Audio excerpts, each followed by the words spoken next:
everybody. Welcome to the Write or Die Show. I'm your host, Randi-lee. On the show, we interview other writers and we talk about mental health from their personal journeys. If you have not already hit that like and subscribe button, go ahead, do that now so that you never miss an episode. Hi, everybody. Welcome to the show today. So if you're watching on Twitch, you're watching us live, but for everyone else, hello. We are recorded. How are you today? It is Mental Health Awareness Week, and that's a very exciting thing.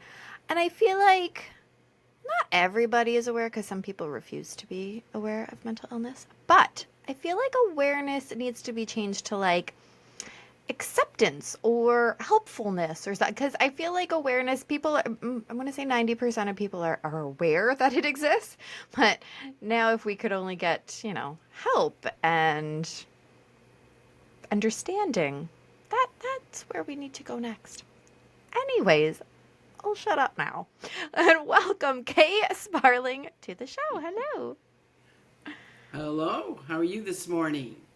I am pretty fabulous here with my little kitten on my lap. She's actually about to fall off. Don't do that. How are you today? I'm good. Yeah, it's Monday, so it's time to, start the new week, and this is a nice way to do it. Be on a podcast. Yeah. So tell us a little bit about who Kay is. Well, I am a retired, it ended up international opera singer. I had been singing professionally since I was 7. Started out, always sang sacred music, and then, Broadway for a long time, Broadway musicals, and then went into international opera. Wow. A lot of training in between there, but, I'm very old, so I did retire. You don't look very old, so there you go. Oh, I'm a baby boomer, baby. When you hear my experiences, you'll go, yeah, she has to be old to have been there. But, so I did retire from professional singing 2 years ago. In the lieu, before that, since 2003, I had started a voice studio and have coached many singers to professional careers in all genres, but mostly Broadway and opera, mostly stage Very work. Cool. But also, I've got some country singers, I've got some pop singers. I love so it's country. been a wonderful ride. Since I moved out of New York and came to the upper Midwest with that. And actually, I'm winding that down now and enjoying trying to be an author. I published my first book and it came out in August. So nice. But we will as definitely I understand talk about you'd that. like for me to talk about my PTSD experiences. Yes, but before we do any of that, you missed a very, very important part about who you are. You have a kitty cat. We were talking about it before, and I think they would be very upset that you didn't mention them. So share everybody who your kitty cat is. This is my book, and she's even in my bio. That's how important this cat is. So her right, name is and you Paducah. didn't mention her. I know. I should have, because you were mentioning your kitty. Right, that's the most important part of the whole thing. She just bit me and ran away, actually. She's being moody right now. But anyways, what's your kitty's name? So I know you said it, but I was talking over you. Her name is Paducah. She was rescued by some Native Americans that live near me, and they named her. And I always thought of Paducah as, Paducah, Kentucky. I didn't know what, but it ends up, it's an ancient tribe. And so they always name all of their rescue animals, from some ancient tribe. And so Paducah is the one that I picked. She is rare because she's an orange tabby and she's a female. And if you, at what I've read, is that's pretty rare. Most of them are males. But I can guarantee you, all of them have tempers. And, she's 11 now, but she's still fearless. And Very, very smart. Oh, this cat is smart. And I don't know what I'd do without her. She is my all companion. She has seen me through some really rough times. Mostly, my mom got Lewy body Alzheimer's, and I was taking care of her here in my home. And Paducah was just incredible during that time with my mom. Yeah. And she gets me through everything. I get her through everything. We're buddies. Love her to death. Oh, love The that. invincible Paducah. Yeah. Love it. Yes, the animals are the best. They're the best.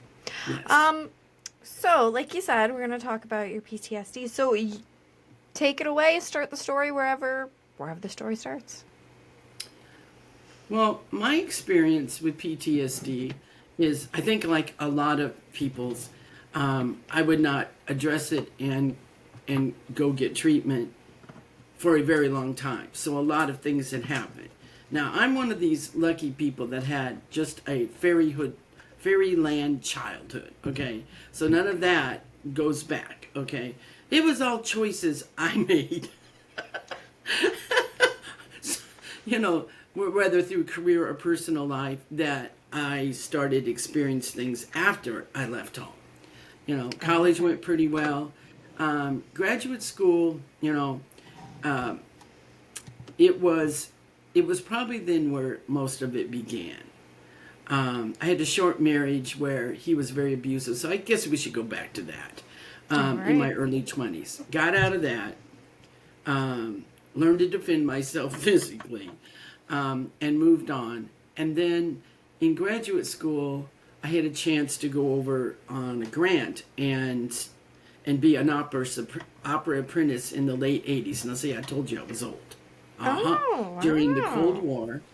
And I was in several countries, but I was experiencing, because this is right after USSR released many countries, Czechoslovakia, all those, Hungary, Right. and they Yes. just left the countries in shambles, and so the people had no choice. They had nothing to eat, so they started, you know, these refugees started going into the Western countries. So a lot of those countries that I was in. Now, I mentioned I was a sacred singer, so while I'm doing this apprentice, I'm also, to make a few bucks, I'm cantering at the big cathedrals and, Okay. singing. A lot of these big cathedrals have large, like masterworks, and so they bring in opera Yes. singers to do the solos and that kind of thing.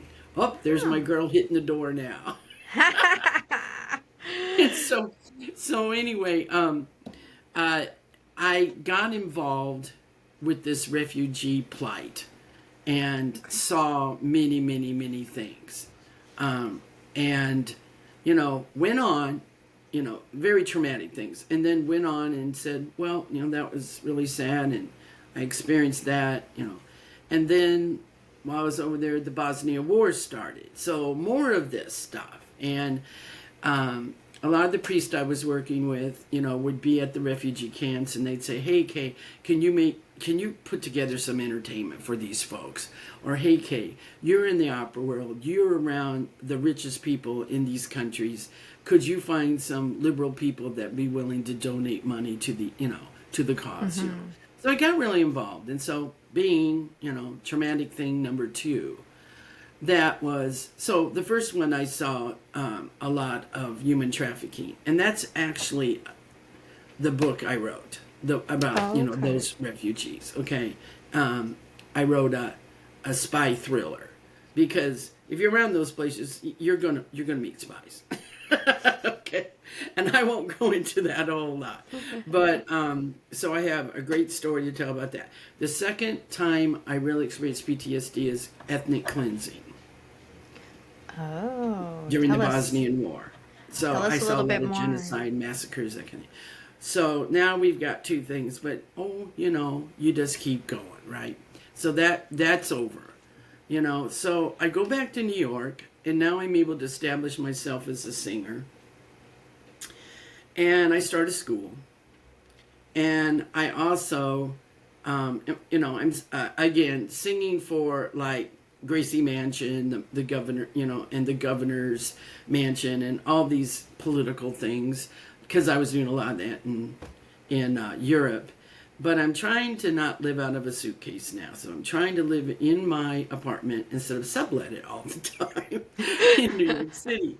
And I'm doing great. And a girlfriend and I decided to start a little opera company on Long Island because I was living in Queens and she lived on Long Island. And our school was on Long Island and also down, in the southern part of Manhattan.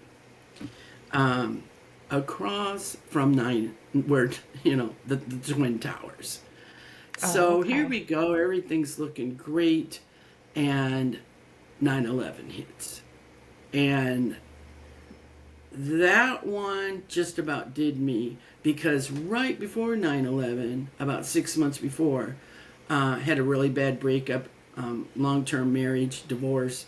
So now I'm going boom, boom, boom, boom, boom, as a therapist would say, PTSD upon PTSD. And then not only did I lose a lot of people that I knew in 9/11, I didn't lose any family because my family's from Illinois, but I had a graduate student that actually called me. She was working for Cantor Fitzgerald, and she called me right when it was happening and said, we've been told to go down this, what do you know what's going on? And I was able to tell her, just keep going as fast as you can. When you get to the lobby, run out of the building and run up, north. And I told her, go to my voice teacher, you know where he lives, he will take you in. And then I heard this big noise and she said, I love you. And that was it. Oh my gosh. Now that was just the beginning of the day for me and what I lost and what so many people lost. And I had graduate students that had come to work with me because they knew me, especially from Illinois, Chicago area. And so what happened was, here's their parents. They know they have these day jobs, they're students. And so they're all calling me, go find my daughter. Yeah. Go find my daughter. And my nephew was a college student at the time, and he was living with me. My mom happened to be there because she was designing costumes for this opera and making them. And so what I have left of my family is right there with me in Queens on an island, and we can't leave, and we just been, attacked. And unless you were actually living that, most people that were living elsewhere have no idea what New Yorkers went through for the next few weeks. I mean, and that day was horrible because it's like, close your windows. It was a really nice day, but close your windows, put clean water in any container you have. I mean, they just didn't know where this was going. And I sent my nephew down to the Market Street, like 2 blocks from us. And by the time he got to the stores, they were just all cleared out. So now we don't have, I'm a Midwesterner, so I believe in freezers, unlike most New Yorkers. And so we were good to go. In fact, we had to feed a few elderly neighbors. But, I mean, it was just chaos. And then very early on, I get a call, can you please sing for all these fallen service people? Can you sing they're going to be, state funerals or, the Catholic Church was asking me, it would be either a mass or a memorial mass because there was no body, but can you do this for us? And I said, yeah. I had no idea what I was getting into, and how long it would be and how hard it would be. And, someday I should probably write a book just about that. But, it was a very, very hard and trying time. And so after that, I was pretty done with the international opera world, living out of a suitcase. I was newly single, so I'm still trying to get over the incredible pain of that. And now I've seen all this grief day after day after day, And so I'm ready to leave New York for the first time in a long time and go back to the Midwest where I came from. And so my mom lived in Illinois. I went there, and it was right after Christmas the next year, and the whole extended family was there. Cousins, aunts, uncles, and it was then that I realized that I was really in trouble. Well, did I do anything about it? No. Unfortunately, But I how didn't. did you realize you were really in trouble? Once I was at my mom's, I started relaxing a little bit, and I found I couldn't sleep, and it was due to lots and lots of nightmares. And I'd say most of those nightmares were a little bit about 9/11, but much more further back. The Yeah. really, really bad stuff I'd seen um, Yeah. in the late 80s and middle 90s. And so, a few years back from 9/11. And I started having flashbacks of these massacres and such. And just would wake up, in this like cold sweat and hyperventilating. A couple times my mom called an ambulance. She thought I was having a heart attack. Oh, wow. And they Yeah. said, "Oh, no, no, you're having a panic attack." And I had never had those before. I thought it was very interesting that once I calmed down a little and quit just bearing through, that's when it came to me. And then I found out later that's very typical, Yes. because your psyche starts going, okay, we need to heal. We need to heal. So, you know, but I've got to do something with my life. And I had decided I was going to start my own school. And there was a state nearby where I had a friend, and she was very, very helpful in doing some research for me. And she said, "Hey, if you're wanting to do a school for singing and acting, I think you should be coming to this area. It's close by where I am, and I can help you, and it's not far from your mom, and you should look into it." So I had all my stuff in storage. I moved in with her, and started. Well, I was thinking I was going to start a school, but then she was never home, and so I just decided sleeping all day was a good idea. Oh, yes. Yep. That tracks. And this went on for, I don't really remember. This was, in 2003, but, you know, at some point, because she would get up really early. She was a professor and, get out of there early. But before she left one day, she came into my room and kicked off the covers. Because basically I was just showering, eating once in a while, going back to bed. At least you were showering. I was showering That's and I good. was eating somewhat. And so what basically happened was she tore off the covers. This is one of my best friends, okay? I'm still best friends with her. And said, "Get your butt out of bed and do something. I want to see some kind of proactive, action on your part by the time I come home tonight. So make some calls, da da da da Yep. da." And she goes, "Or you're not gonna be able to stay with me, and I'm gonna back out of this deal." And she said, "Oh, by the way," and she handed me a piece of paper.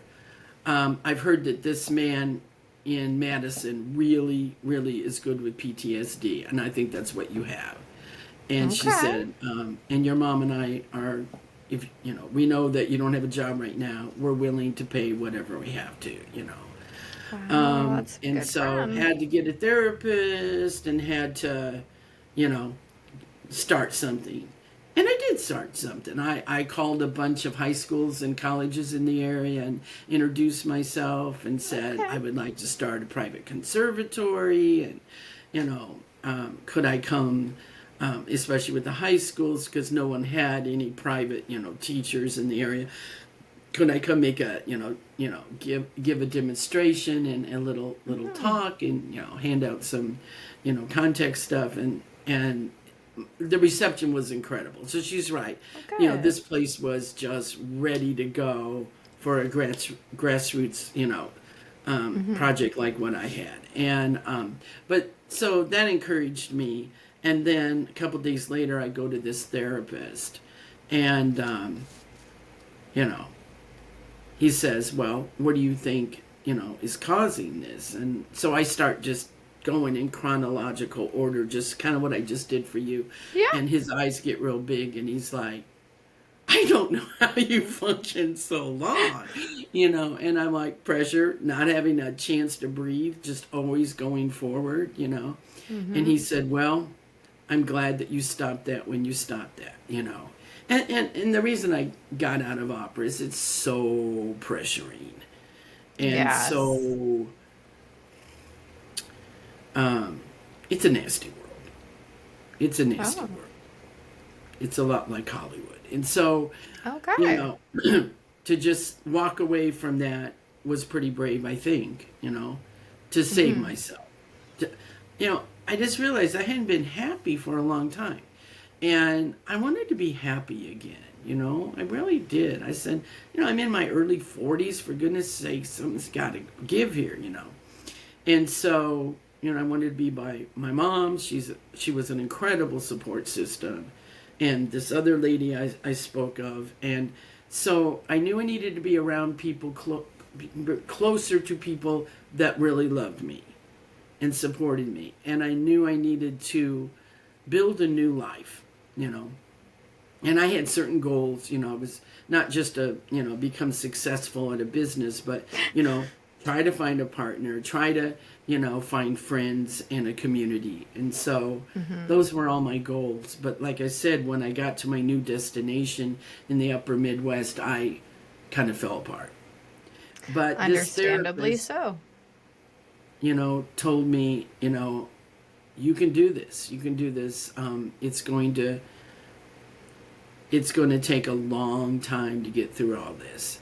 So Hmm. off I go, either every week or every other week, and we had talk therapy. Um, at one point, he had offered me depression medicine, and I said, and I don't know why I said this, but I said no because I felt that it was not a clinical thing because I had some people in my family that literally were born with that kind of thing, Hmm. that it was due to all these circumstances I had dealt with. And that if I could get those bugaboos away, then, I did not see any reason for medication. I wanted to try it, to do it this way through Yeah. talk therapy. And it did start working. I would say, well, not immediately, but it certainly started improving. The nightmares started going away. The panic attacks started going away. I'd say within a couple Good. months. Good. And so I knew this guy was really on to something. I thought he was fantastic, psychologist. And so we went for about 5 years, and then I was told that he was going to have to quit his practice because he had a bad cancer, and he wasn't even Oh, sure if he was going to survive that. And I took that very, very hard. yeah. I really, really relied on going to those sessions. And, he gave me a list of people, um, and I did try them, and I don't know, but it just wasn't clicking for me. And so I Hmm. kind of went off therapy and was doing pretty good. Was very, very busy, starting the new school, promoting the new school. I did start singing again here, but not, international opera, more regional stuff, so kept Okay. really busy. Started a community, had a lot of students, um, and, you know, thought that everything was going to be okay.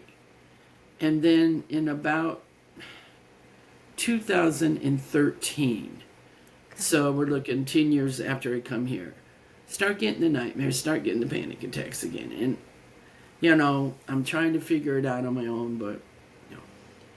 And at that point, I was down teaching giving a master class at a university.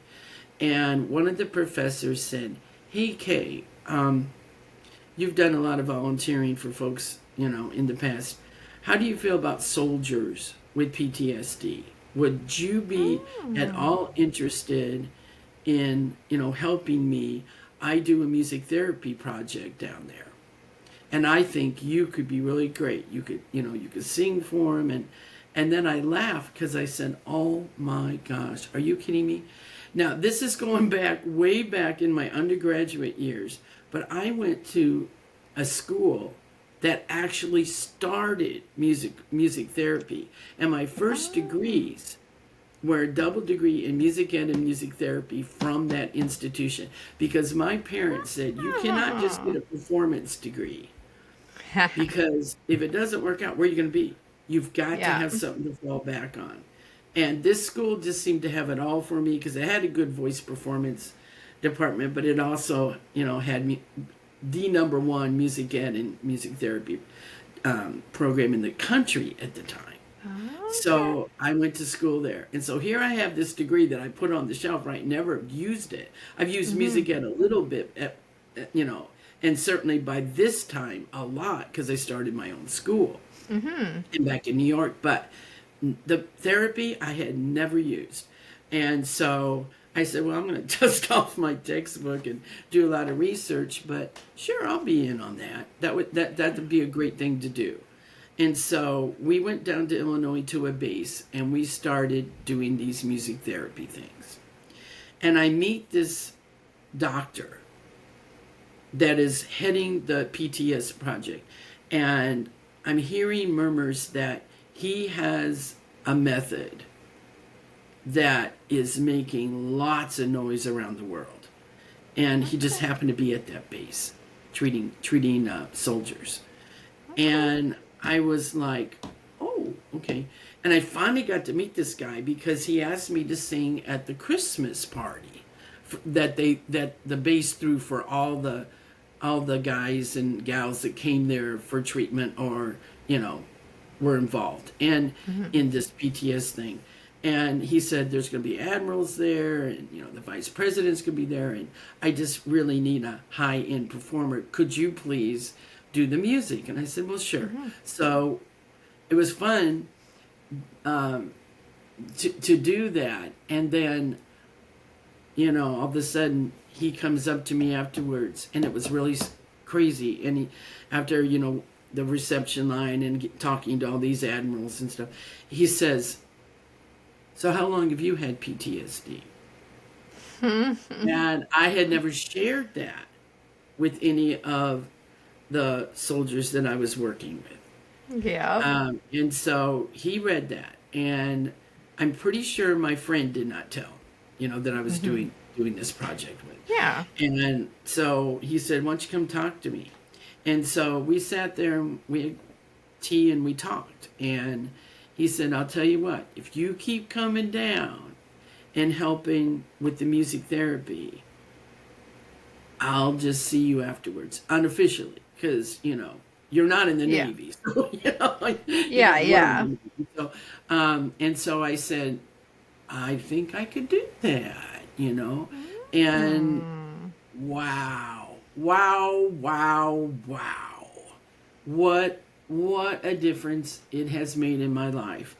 And the three things he mostly used besides talk therapy, still never have had to take a drug, besides talk therapy was art therapy for me, visual art therapy, and most of all, writing therapy. Yes. And that's where this book started from. Was, he said, pick one of your boo-boos, because you have several. He goes, maybe not your Right. divorce, but the others, And I picked the part at the end of the Cold War. And I just started writing, like a diary, a journal. And so one of his TAs came up to me one day because he was learning through this doctor. And so they were both reading it and said, I just let my wife read a little of this, and you have a real knack for writing. Have you ever thought about writing a book? And I laughed. I said, No, I've always wanted to be a writer. I said, and what's more is when I would tell these stories, everyone would say, "Oh, okay, you need to write a book. You need to write a book." Like I had the time to sit down and write a book, you know. Yeah, yeah. And so I'd go, well, I doubt if I'll have time to do that, but that's a nice thing for you to say. Well, all of a sudden, here's it thrown in my face. And so I decide at night to start trying to write a book. You know, some nights I just wrote. And this was the time when my mom was starting to get sick, and she was living with me. Okay. And so, to tell you the truth, after I take care of her and get her to bed, it was sort of like no sleep was coming. So, Yeah. why not write? So, I would go in my office and I would write a little. And I knew nothing about writing, so I wrote an entire book. Okay? 90,000 pages, you know. And then I had a friend in the area that knew a lot of authors, and I said, "Do you know any authors that I could pay to have read this and give me comments?" And that's kind of where it started. And then, you know, Okay. 5 full drafts later, we had the book, you know, and it was a journey. And Okay. this is true. But of course, who I had to interview a lot were spies.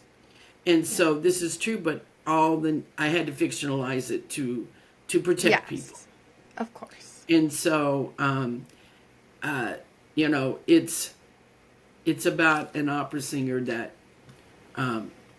goes over there, thinks she's going to do something, and she ends up getting recruited by the CIA to do something else.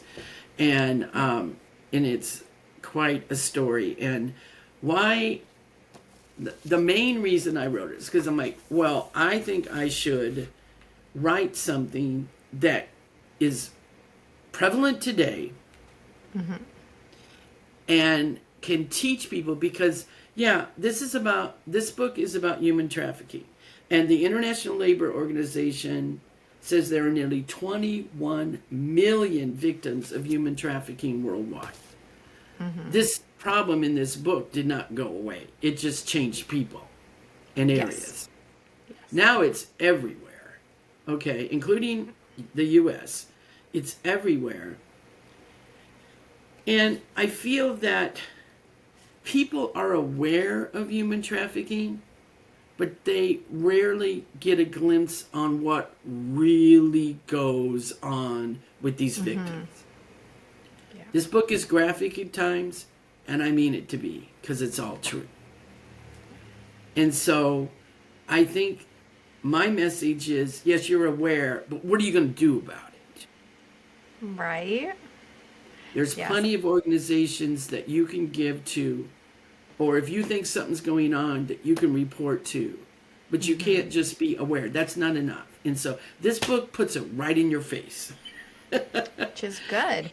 Yeah. And If you live, it's very if you live thrilling in, because, pardon if me? you live in, if you live in my area, so Niagara, Ontario, our Crime Stoppers actually has a special trafficking, like they're doing more about human trafficking, our Crime Stoppers organization. So anybody that wants to know more or whatever, if you do Crime Stoppers of Niagara, they're doing a whole thing about it right now, because we are in one of the highest, like for Canada anyways, the highest area for human trafficking, being close to the border and being close to the waterways and everything. It's a prime area for it. I was just up in Canada for a vacation at Thunder Bay. We went up through Minnesota. Oh, that's much further Okay. up, yeah. Yeah, and a beautiful area. And boy, at the border, especially coming back to the U.S., my partner is an immigrant. And whoo, boy, did we get question after question after question. And he works for the federal government now, and I work for a state government. And I'm just like, wow, you know. And so I finally said, "Is there a lot of human trafficking going on?" "Oh yeah," he says, you know. And so yeah, he kind of, we just sat there and listened to him talk for a while. It's and then right below Thunder Bay, is a lot of reservations, and they're having a Yes. horrible time with particularly their young women and girls Yes. being snatched.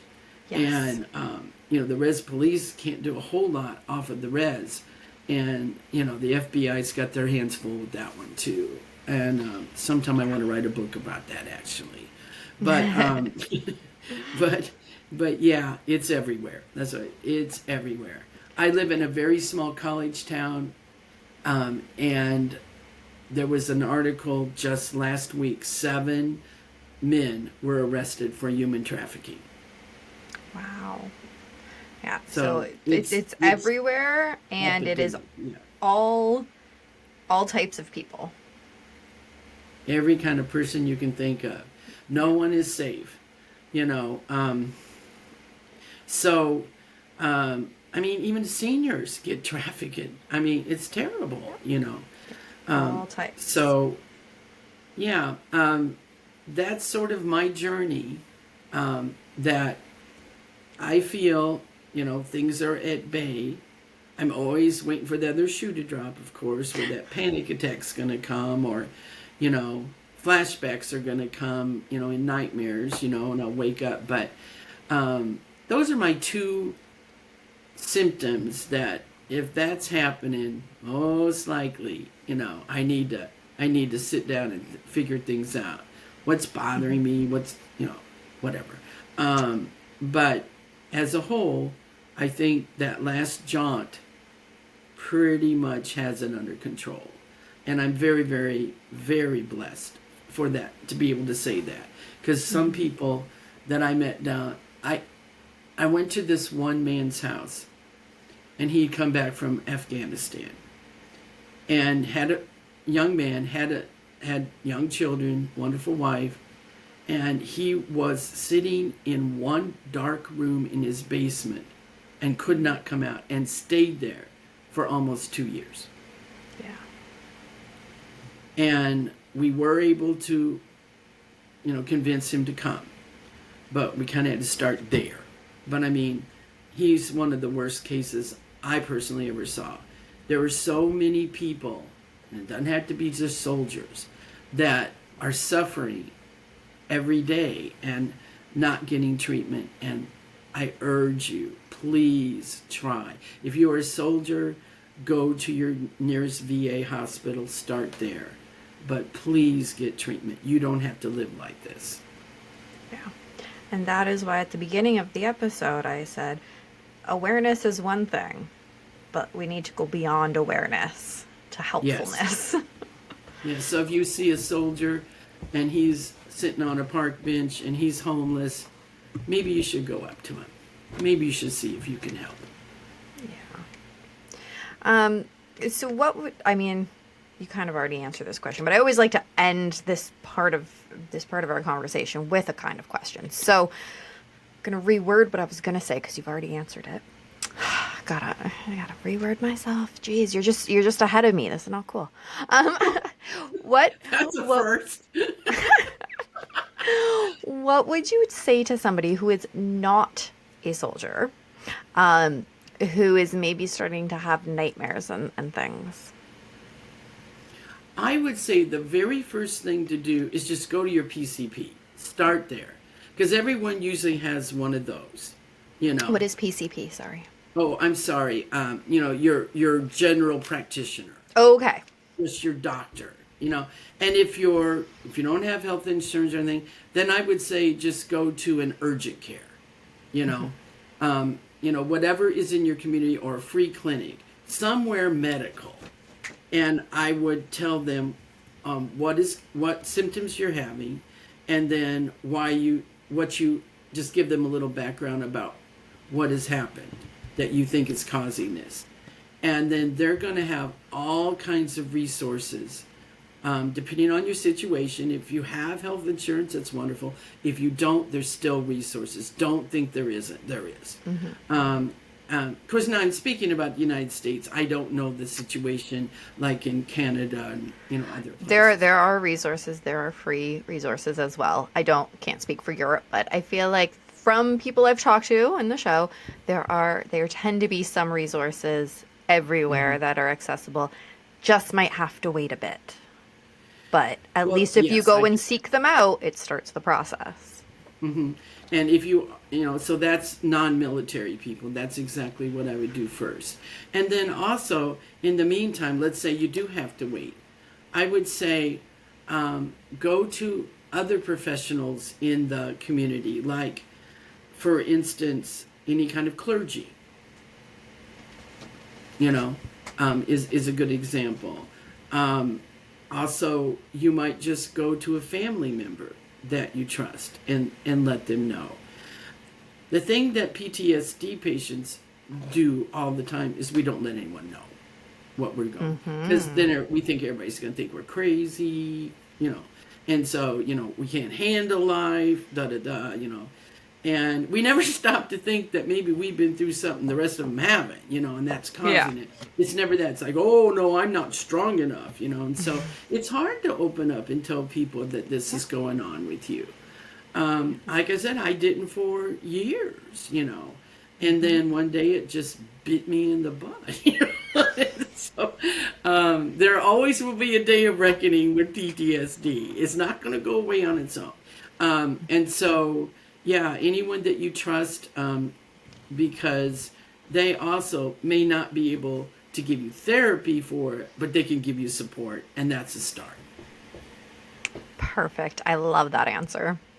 And so you have already kind of mentioned the book, but show us the cover again and the title. Oh, yes. So this is it. Can we see that? Yep, there we go. Mission Thaw by Kay Sparling. It's a Caitlin Stewart spy thriller.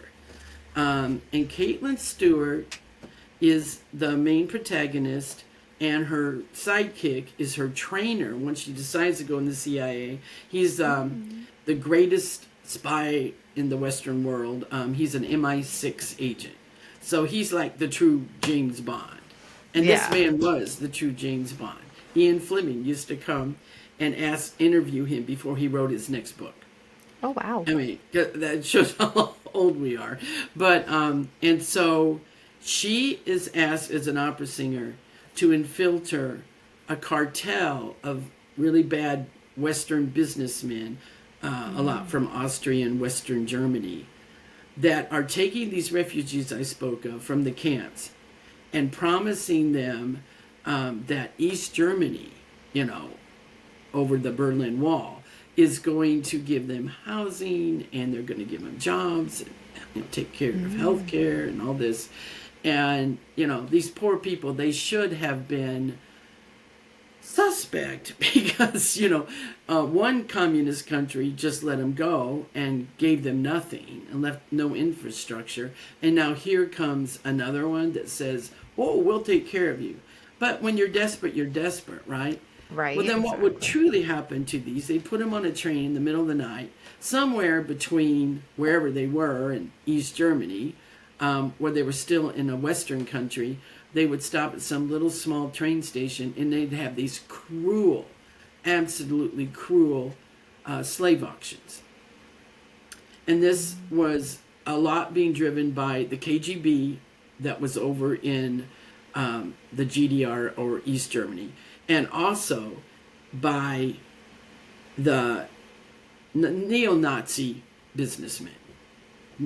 A neo-Nazi had won a prime ministry at this time, running on the Nazi ticket. And one time, I was on a bus, and I got to know all the publications. And I was on a bus going somewhere in the morning during rush. And this is in the late 80s, so women there, it was almost all businessmen on the bus. And I would say 50% of them were reading the Nazi paper. So that was the climate back then. Okay, so this opera singer has to infiltrate a cartel of neo-Nazis, acting like she sympathizes with those politics, and get information to find out when these auctions are going to happen. And so therefore there can be surveillance, ahead of time. And they're trying to get evidence, for NATO, UN to say this is truly happening, and try to shut down that slave trade and that human trafficking. So then GDR is going to be up a creek economically, just like USSR is having trouble, right? That's why they let all those countries go. And so, hopefully that Berlin Wall will come down. And so that's what Mission Thaw basically is all about. It's a real page turner. That's what everybody tells me. Worked on that hard. Real short chapters, leave you wondering the next. It'll keep you up at night. And everyone says that reads the book, and it's gotten great editorial reviews. It's gotten really great reader reviews. I mean, I've got nothing but 5 stars so far. It makes them think differently about human trafficking, and makes them say, I'll give it to one of those organizations, or at least, just spread the news, like this is horrible what happens to these people. And Caitlin Stewart is a new spy. This is her first mission. She's training as she goes. And so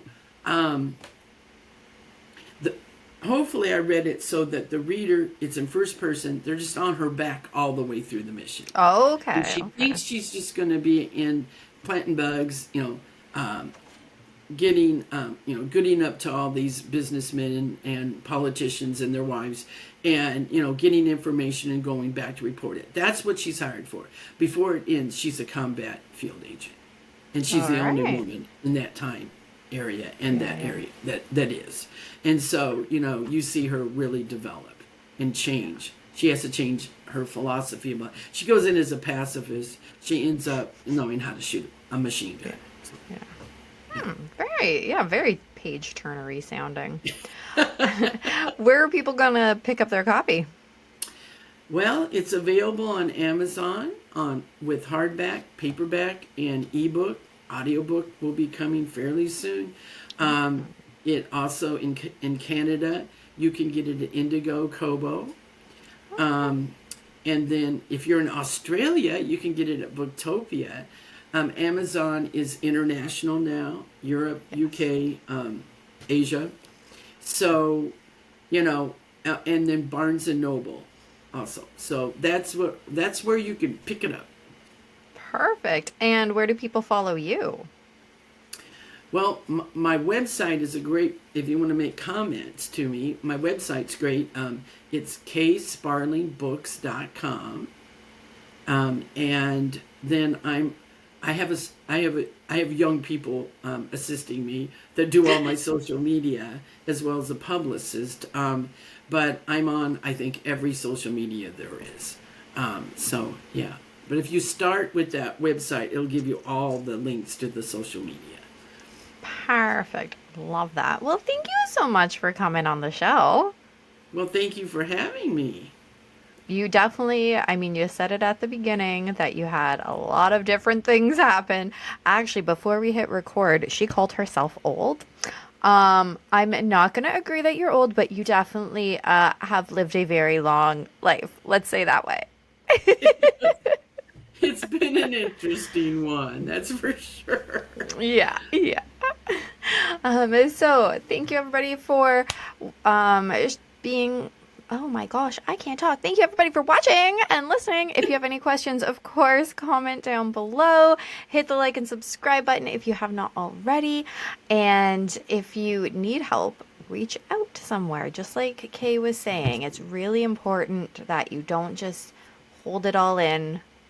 You got to talk to people. You got to get it out there, whether you can find a therapist or you're talking to a trusted friend or family member, you're writing in a journal. You got to get it out. You can't keep it in.